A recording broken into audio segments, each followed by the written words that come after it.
आप मुझे जंजीरों में जकड़ सकते हैं, यातना दे सकते हैं, इस शरीर को कष्ट कर सकते हैं, लेकिन आप कभी मेरे विचारों को कैद नहीं कर सकते।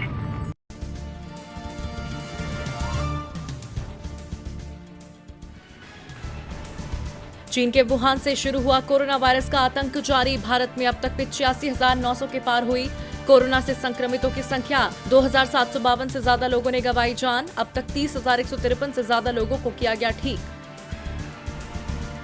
आज शाम 5 बजे होगा सीबीएसई की परीक्षा का ऐलान। 10वीं और 12वीं की परीक्षाओं की नई तारीख की जाएंगी जारी।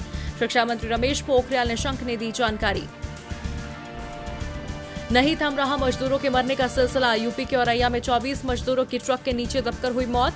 मध्य प्रदेश के सागर में सड़क हादसे में 5 मजदूरों की मौत।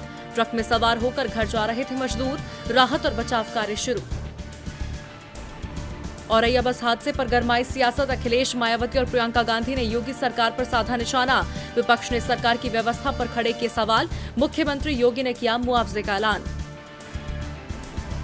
20 लाख करोड़ के पैकेज पर वित्त मंत्री आज शाम 4 बजे फिर करेंगी प्रेस कॉन्फ्रेंस। आर्थिक राहत के चौथे चरण का करेंगी ऐलान। तीसरी चरण में खेती, दुग्ध व्यवसाय, पशुपालन, मछली पालन और फूड प्रोसेसिंग जैसे व्यवसायों को दी गई थी प्रमुखता।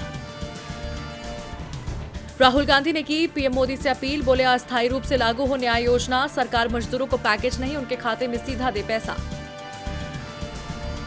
राहत पैकेज को लेकर एनसीपी प्रमुख शरद पवार का केंद्र पर हमला। कहा, कृषि क्षेत्र के लिए केंद्र का पैकेज किसी पंचवर्षीय योजना जैसा। सरकार को लॉकडाउन के चलते हो रहे नुकसान का भी रखना चाहिए था ख्याल। हाईकोर्ट की सख्ती के बाद हरियाणा ने खोला दिल्ली बॉर्डर। कोरोना वायरस के बढ़ते प्रकोप के चलते सील कर दिया गया था दिल्ली बॉर्डर। 25 जून तक नहीं खुलेंगे कॉलेज और यूनिवर्सिटी। ट्रेन चलाने को लेकर बीजेपी और विपक्ष शासित राज्यों में सियासी घमासान शुरू।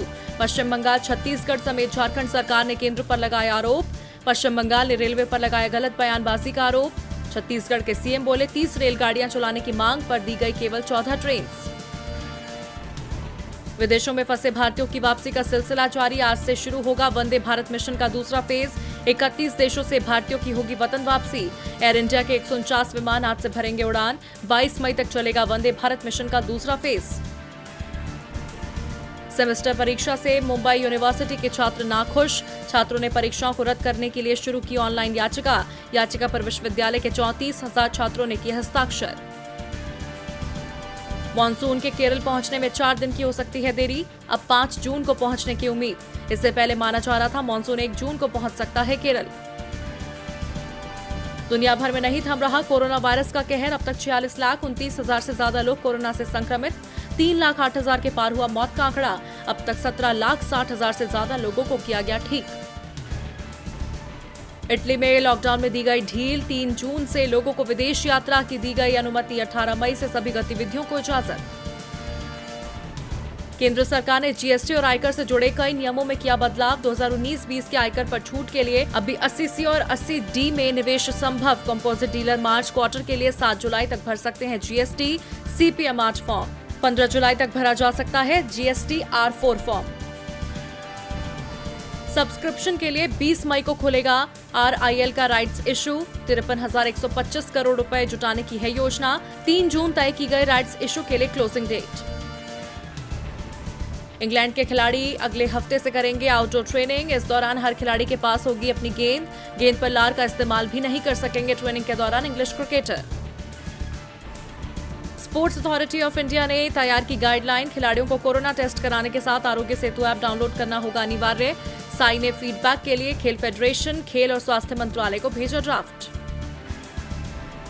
5 भाषाओं की 7 फिल्में अमेजॉन प्राइम वीडियो पर होगी रिलीज। दुनिया के 200 देशों में देख सकेंगे दर्शक। लॉकडाउन के चलते 24 मार्च से बंद हैं थिएटर्स।